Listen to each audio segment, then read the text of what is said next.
Well, hello again YouTube, welcome back. It's been a while. My apologies for those of you who've been asking me when's part 4 on the Zoom R24 going to be coming out, and you've been following the earlier episodes quite keenly. I thank you for that. I'm glad, really glad that they've been of use to so many of you. Been a bit hectic, a bit of a busy summer. Anyway, excuses over, I'm back.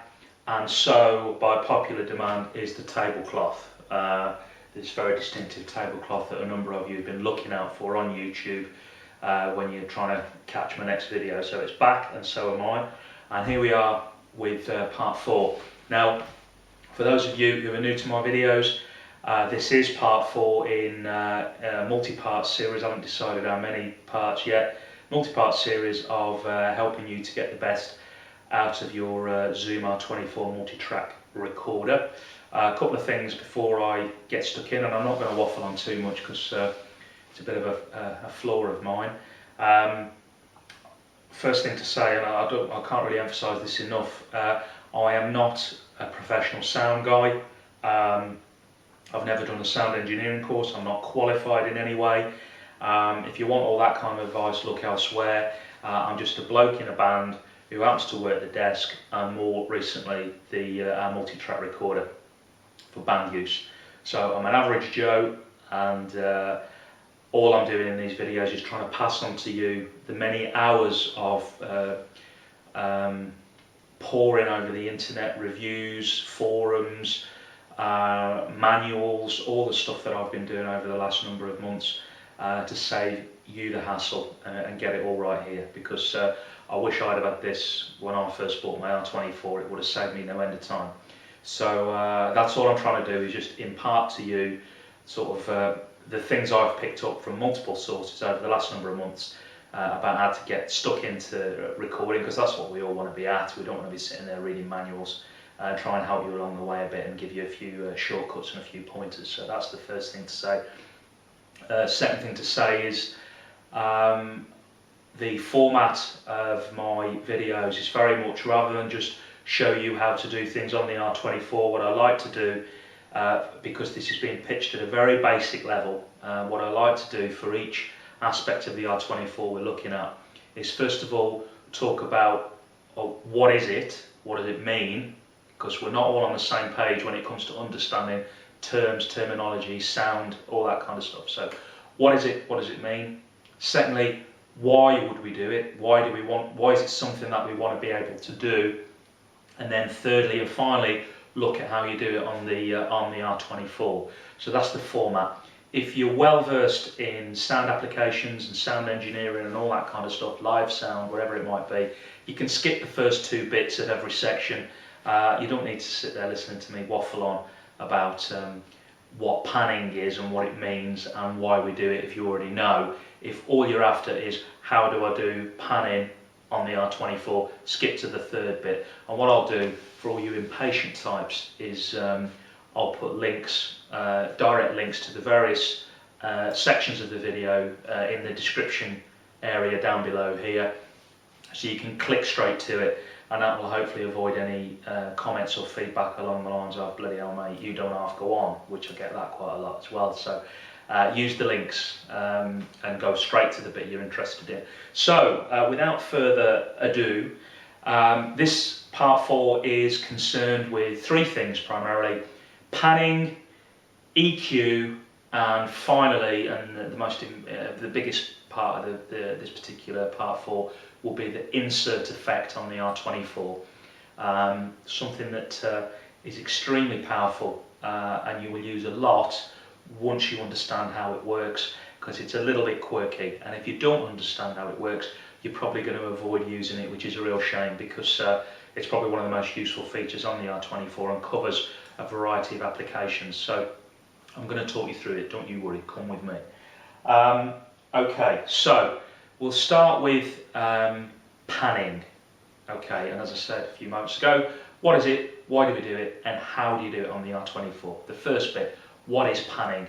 At a very basic level, panning in sound applications refers generally to whereabouts in the stereo field certain sounds appear or you place certain sounds. So if you can imagine, for most of us, the kind of the end product, the end result that we're striving for in our sound, be it a live gig or be it a recorded band rehearsal or whatever it might be, the end result that we're all striving for, generally speaking, there are a few exceptions, is a finished stereo file. So a stereo file, as you're probably already aware, is essentially a sound from two sources. You normally have a left and a right, okay?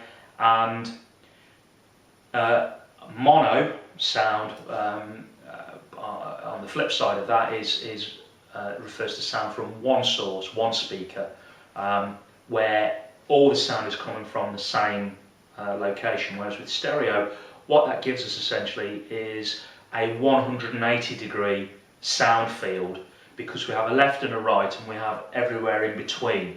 And then when we get into surround sound and all these weird things, we talk about a 360-degree sound field where stuff can come from behind you, left and right from behind, as well as left and right from in front of us, but we're not concerned with that now.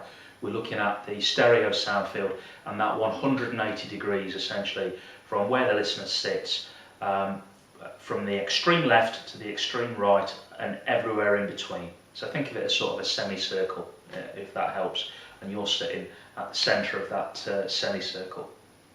The speaker's placed in front of you. So if you were listening to a home hi-fi unit, for example, and you were sitting in the middle of the left and the right speakers with them, say, a few metres in front of you, you'd probably have your balance control set midway. So equal sound is coming out of both the left and the right speaker. The sound, the CD or whatever it is you're playing back, is split equally between the two speakers, and you're hearing equal sound from both sides.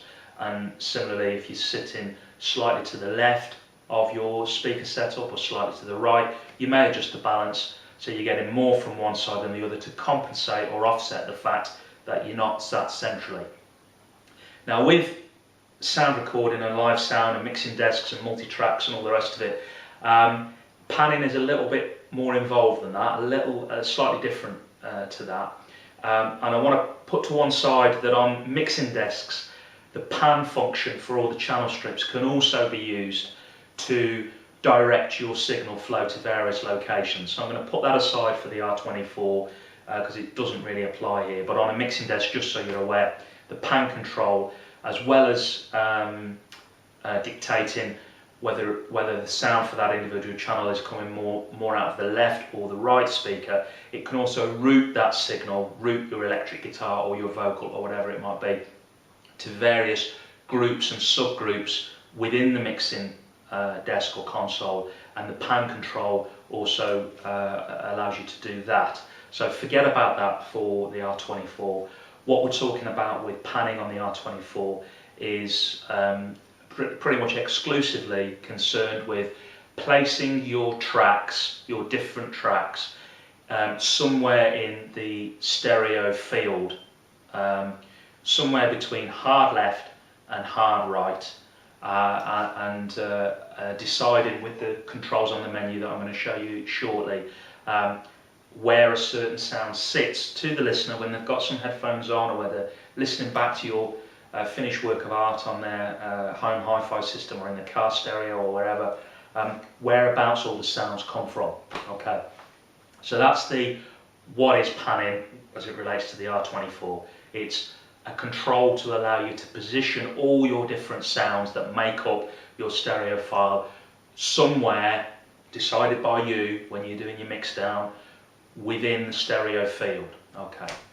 Second thing, why on earth do we want to mess about with it? Why not slap everything smack dead center and get equal sound out of both speakers and let the listener adjust using their balance control on their stereo what they're getting? Well, again, a number of reasons for this. First and foremost, I guess, is we're trying to make an interesting, musical and engaging mix. So if everything's coming at you straight down the middle and you're getting equal sounds from equal sources out of both speakers, it doesn't make for a very engaging, lively, musical mix. Whereas if your backing vocalists, for example, and let's imagine there are 3, are panned nice and wide around the back of the main sound, the main vocal, say, then it fleshes it out more. It gives it a more interesting musical feeling for the listener, even though they may not be able to discern when they're listening back why it sounds more interesting. You know the reason is because you've got it nicely panned.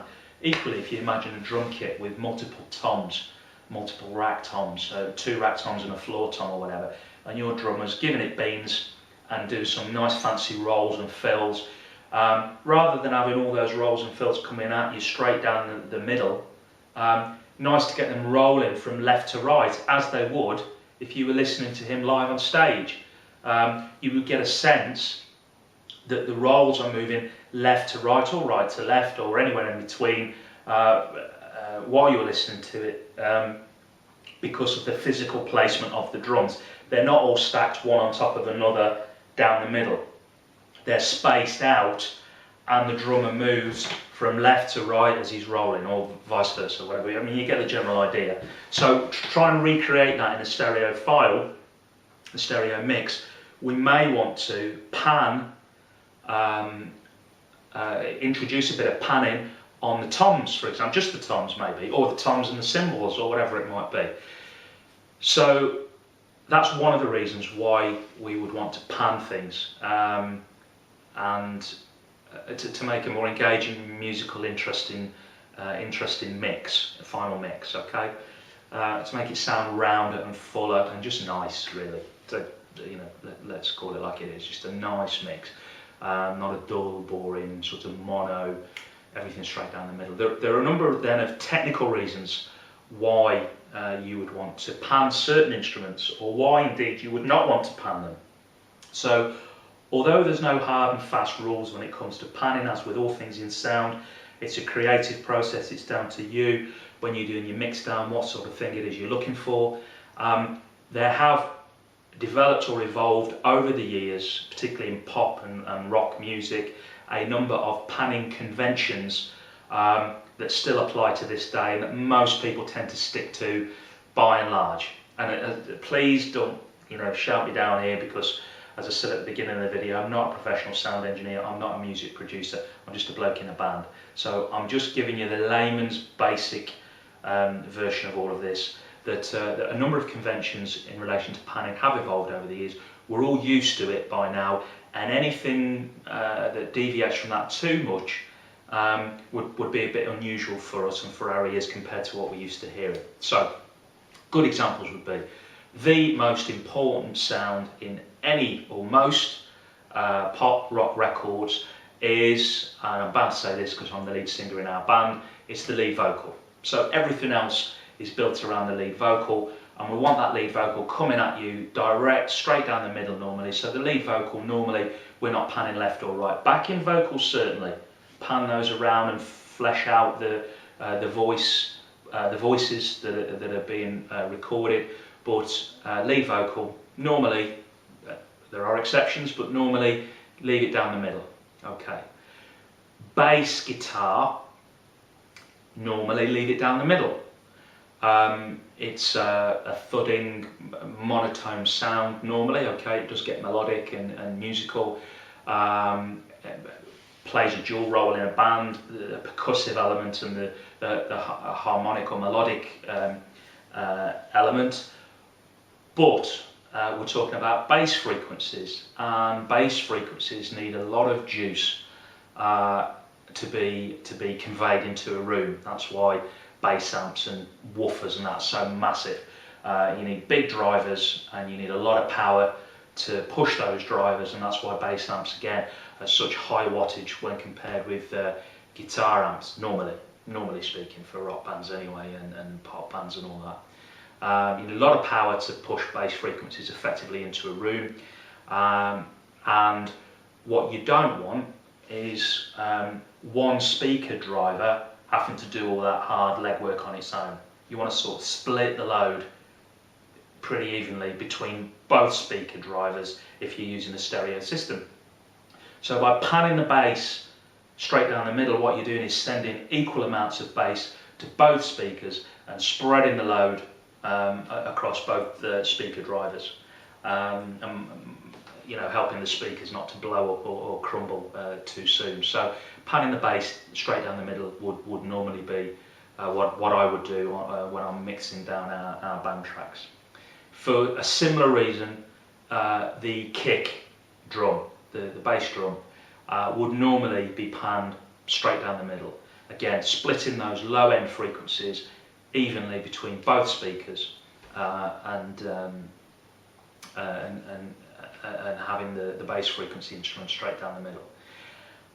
I tend to put the snare down the middle most of the time as well. It's one of the key features of the percussive element of a band, the kick and the snare working together. So I tend to put that straight down the middle as well. I'm not quite sure what the convention is around that, to be quite honest with you, but that's where I tend to leave it in the middle. And then what I tend to do then is the toms, the overheads, the cymbals, all the rest of it, I would scatter them liberally around the stereo sound field for the drum kit. So I may, for example, pan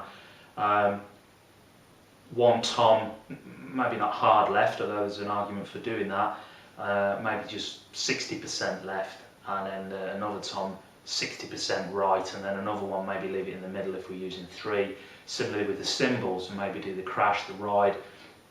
Our drum uses 2 crash cymbals, so crash, crash, ride. You know, scatter them. When you're listening to it back, you can try different things and see what works for you. We're using 2 lead guitarists to alternate between lead rolls and rhythm rolls depending on the song, and I may put one of those on the slightly to the left of the stereo field and the other one slightly to the right of the stereo field. Just gives a nice interesting mix then when you're listening to it back through headphones or speakers. Our backing vocalist, we only use 1. Sometimes Adele takes the lead vocal as well. I'll probably leave her straight down the middle as well, or slightly off to the left, but only slightly. And that's about it for us. I play bass as well, and I've already talked about where we would leave that. So that's another reason why you would want to pan things. So the first one being a nice, interesting, engaging musical sound, and secondly for technical reasons of frequencies and how much they're pushing your speaker drivers, and also to accord with certain conventions that we've become used to in popular music over the years since, I guess, you know, the Beatles, or you know, the 50s or 60s, or around that era, and up to present day. So that's why we would want to pan.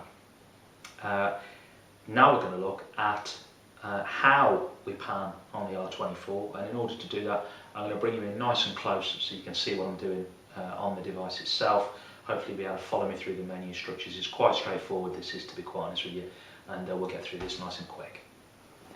Okay then, panning on the R24.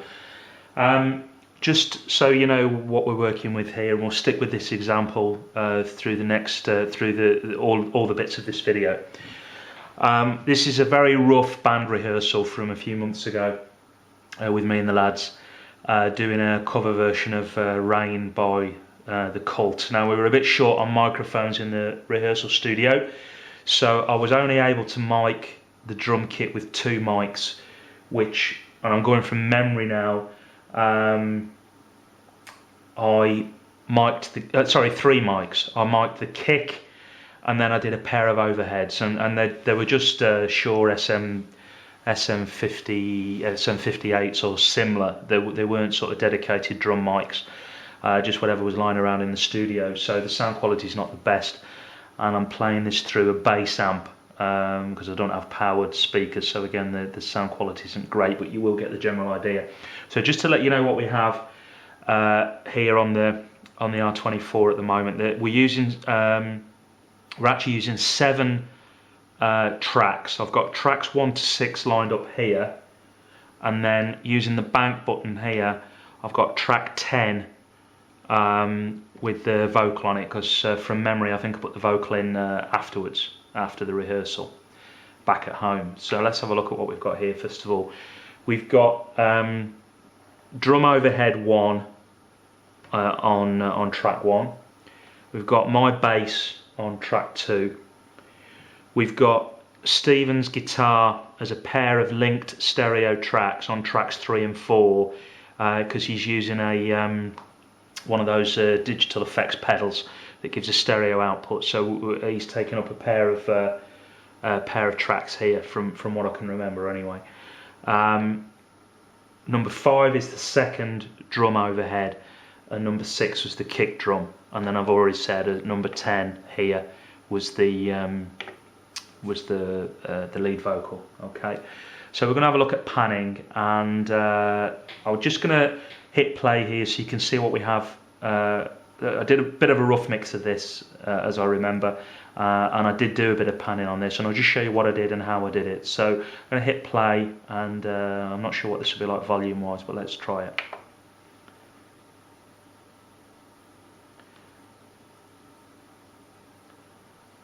And in fact, nothing's coming out. Why is that? Because it's not plugged in over here on the bass amp. Forgive me, 2 seconds. I don't really want to start this all over again. So let's plug this in. Right. Back to the mark that I had set and hit play. Sorry about that. So there's the kick, obviously, on here.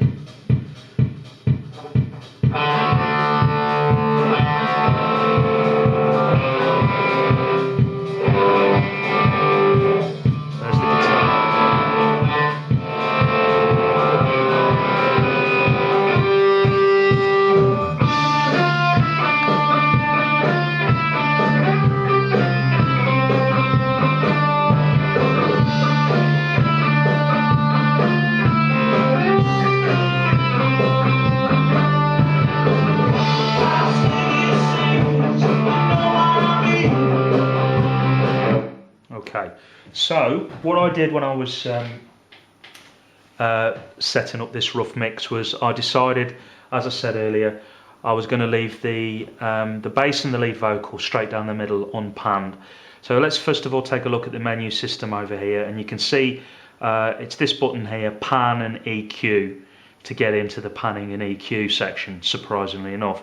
And as I said in previous videos, you have a little reminder menu here of what's under that key with this little line pointing down to this menu, and you can see pan is top of the list on your options. So we'll go ahead and hit pan and EQ. Now, as with a lot of things on the R24, we need to make sure we're looking at the right track that we're interested in. So at the moment that says, you probably can't see it on the screen, but that says track 1. And just so we know what we're dealing with, over here track 1 is lit orange. And as before, you can change the tracks with either the arrow keys left and right to move across the tracks, or just press the track directly. You can see that pairs a linked stereo pair, because I've pressed one button and they've both lit up. It tells me here I'm looking at tracks 3/4. There's track 2, track 1, etc. Or I can move across with the arrows. Okay. So on this particular mix, I decided to pan, to separate out the 2 drum overheads, left and right, and you can see from the menu here, the overhead number 1 is panned to the left by 60%. Now, how I did that was, and let's just put it back to the regular setting. Hang on, right, using the jog wheel. Bear with me just 2 seconds. Right, so by default, all tracks are set at centre, equal amounts going to left and right. But I wanted to pan that first drum overhead out a bit wider to the left, and the second overhead out a bit wider to the right, to give that stereo spatial separation on the drum kit that I was talking about earlier on. So I know this is a bit crude because I've only got 2 mics, but it did improve the final mix. So did the trick as far as we were concerned, just for a rough rehearsal recording. So track 1, drum overhead 1. I'll go up and down the menus till I get to the pan control, which is the very first one, and I use the jog wheel then, wheeling it to the left to pan the track more to the left, or to the right to pan it more to the right, and it goes up all the way to, from 0, which is the center position, to 100 left and 100 right, as in 100% of the track, all of the track, going to the left or to the right. I don't want it to go all to the left, I just want it to be moved slightly out to the left. So I'll put that up at around 60%. So I'm coming down here to 60%. And the faster you move this jog wheel, the bigger steps, the bigger increments this takes going down or up. So it jumps in bigger steps. You can get from one end to the other very, very quickly by just moving it quicker. Okay, so that now says L60. That means 60% of track 1, indicated here by the light and here by the title on the menu. 60% of track 1 is panned out to the left. I'll move across the tracks here so you can see the way I've got the rest of the things set up. Track 2 is the bass guitar, and that's panned dead center. So no change there, that's the default position. Track 3 and 4 is also, it's a stereo pair, it's also panned dead center. The digital effects pedal that Stephen uses on that, it's a line 6 live pod or something like that. Gives its own panning in the when it's sending out a stereo signal, which on this occasion it was. So there's no need really to mess about with the panning on that.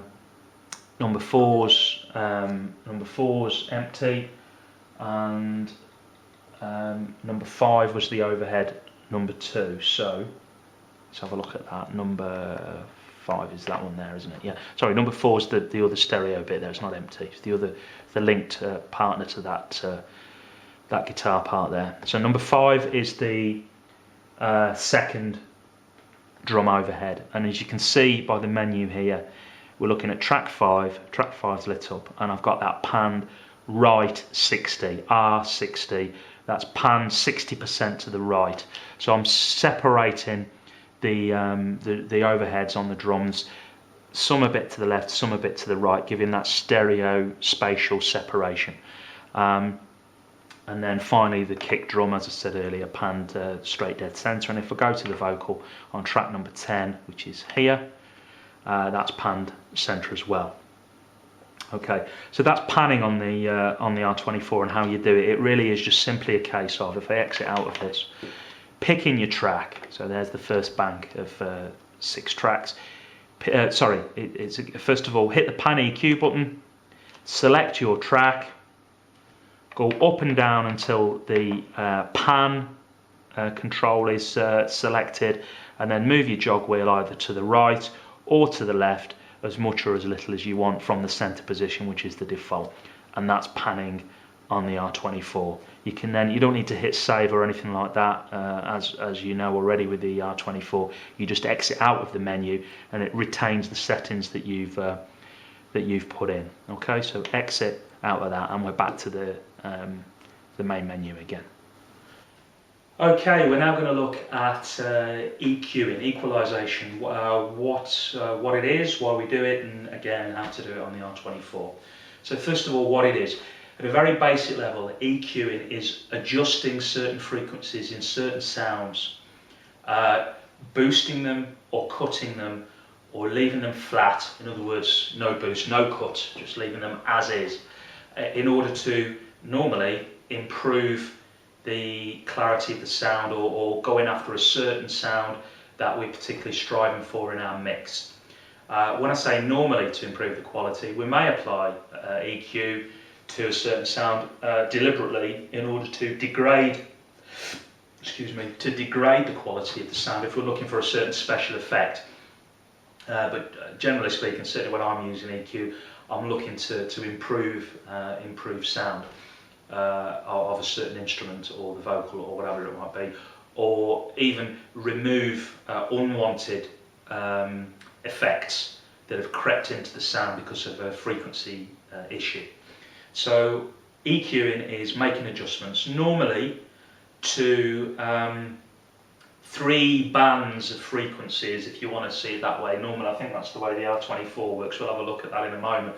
But normally we're looking at low end or bass frequencies, mid frequencies, and then top end or treble frequencies. That's what we're normally talking about, and I think that's what the R24 does. I have to remind myself in just a moment when we have a look at it.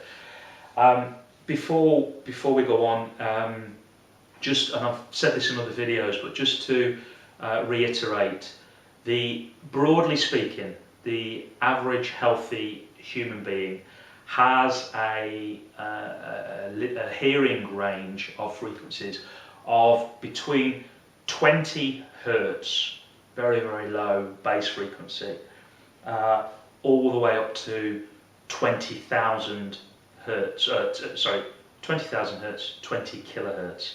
That's the sort of the broad brush range of human hearing. Now, because the frequency scale is logarithmic in nature and not linear, in other words, it doesn't go in a straight line nice and evenly like that. It starts off like a curve and then suddenly goes up. That's the sort of scale that we're looking at. If you imagine it on a graph, you can look this up on the internet, and I'm just listening to me banging on about it, but anyway, I'm just trying to give you the background so you understand frequencies and where they sit.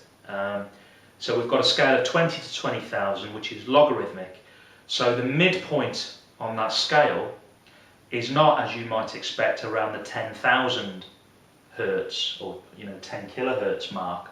It is actually around 1,000 hertz or 1 kilohertz. That's, roughly speaking, the midpoint in the range of human hearing, the exact sort of dead centre, if you like. And if don't take my word for that. If you don't believe me, go and look it up. And all of the instruments that we play in a band, or different vocal styles or whatever, sit somewhere within that range of 20 to 20,000 hertz. And I'm going to have to refer to my notes here now because I can't remember these off the top of my head. But just to give you a few examples of where some common instruments sit in that range, I'm just going to give you a few figures here. So, for example, bass guitar normally occupies, a normal 4-string bass guitar normally occupies the range of around 30-31 hertz with your low E, up to 500 hertz. That's the sort of range that the bass guitar, standard bass guitar, is operating in. Your kick drum is in the region of 60 to 250 hertz, but still very much in that bottom end of the range from 20 to 20,000 in the bass frequencies. Okay, your toms and your snare are sitting a bit higher than that, as you would expect, as are your cymbals. Electric and acoustic guitars, similar frequency range or identical frequency range. You're looking around 82 hertz up to and around 1,200 hertz or 1.2 kilohertz for your your lead guitar, your electric guitar, your acoustic guitar, whatever it might be. And then vocals, then, depending on whether you're classed as a baritone, a tenor, an alto, a soprano, whatever, you're looking anywhere from sort of beginning at 100 for a baritone or 250 for a soprano, up to 400 hertz for a baritone or 1,300 hertz for a soprano, thereabouts. Okay, so it's just giving you some idea of whereabouts in that frequency range that a lot of instruments would occupy or would sit. And in fact, that's just reminded me of another reason you would want to pan. You would want to EQ certain instruments, because, for example, if you have a bass guitar, let's say, and we know, I'll tell you, vocals are a better example actually. Rough handling of a microphone, noise coming up through the microphone stand from the stage, whatever it might be, a truck going by outside being picked up by the microphone is occupying bass frequency sort of range. Okay, it's an unwanted sound in our vocal. It's if you like, background noise that we don't need, a bit of rumble, a bit of low end. Okay, so we already know where the vocal sits because I've just told you in the frequency range. And we may decide that, to be quite honest with you, anything below about 100 hertz on the vocal is extraneous noise. It's unwanted. It's likely to be background noise. We're not singing that low, so why don't we just get rid of it? Why don't we, in fact, cut it? Well, the good news, ladies and gentlemen, is you do normally, and that's why a lot of mixing desks and the R24 have a low cut filter that you can apply to whatever channel you want, but normally you would apply it to the vocal channels. And normally, depending on the desk, it operates at around 80 Hz, 100 Hz. The low cut kicks in, and any frequencies on that channel detected below that 80 or 100 Hz are cut.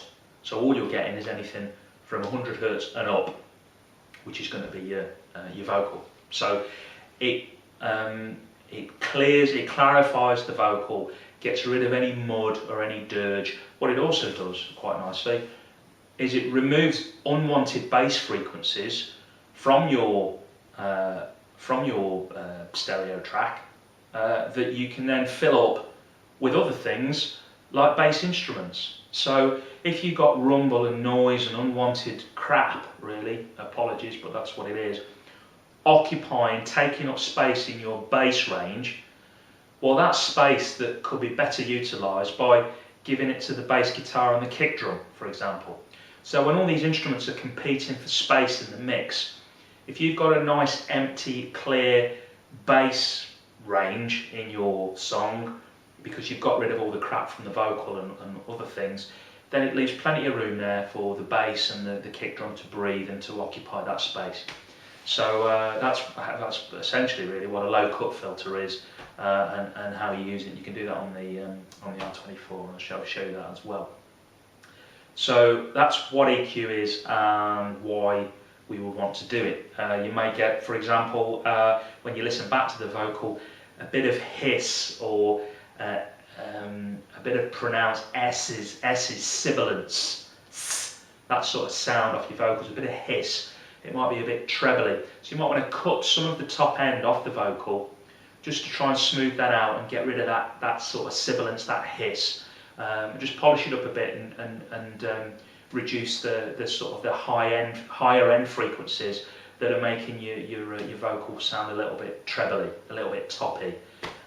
Just remove some of the frequencies and cut them at whatever frequency range you decide.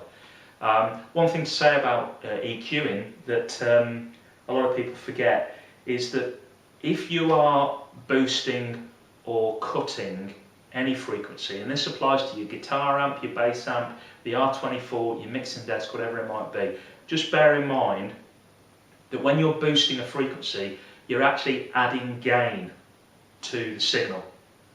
So why that's important to understand is because if you've got your levels all nicely set up, any messing about you do with EQ settings is stands the risk of upsetting your levels slightly, and you may need to readjust your levels if you're messing about with EQ too much. So if you're boosting any frequency on a desk, an amp, the R24, whatever, you are adding gain, and it may upset your levels. Just bear that in mind.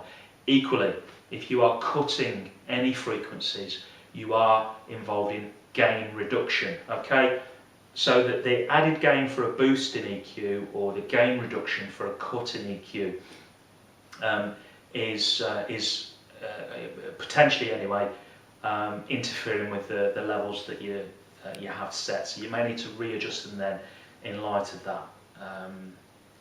It's important to understand that, because as I said, a lot of people forget that it's boosting or cutting, and adding or taking away some gain. So just bear that in mind. And in fact, a lot of desks and the R24 will actually tell you how many decibels of gain you are reducing it by or boosting it by, or how much gain you are adding. It will tell you on the screen here, and it tells you on your desk as well. My desk's a Mackie CFX12 Mark II. Just from memory, I think at certain frequencies it's capable of adding a plus 15 decibel boost or a minus 12 or 15 cut in gain for any of the given frequencies, or something like that anyway. So you can have a look at your desk or the R24 and see. So just bear that in mind. It's affecting your gain structure, your gain setup. So just bear that in mind with your levels. You may need to readjust your levels if you're doing a lot of EQing, a lot of aggressive EQing. Another thing to bear in mind with EQing is that a cut is generally always better than a boost. The human ear is more sensitive to a boost in gain at certain frequencies than it is to a cut. And so how you might want to use that or think about that is if, for example, your kick drum isn't quite as boomy as you would want, rather than immediately going to the bass frequency control for that particular channel and boosting, you may want to try cutting some of the frequencies on the other channels to see if that lifts your bass drum in the mix and gives it the boost that you're looking for without actually having to boost it. Another thing to bear in mind with EQing is a little goes a long way. So those controls on a mixing desk are very sensitive, and equally they apply the same on the R24, that a tiny bit of gain reduction at any given frequency is often enough. You don't very often need to whack the thing the whole way around, boosting or cutting. A little bit at a time works wonders. It is very sensitive. So that's why we would want to use EQ, and again, as before, I'm now going to show you on the R24 how you do it. Nice and simple, nice and straightforward, won't take too long.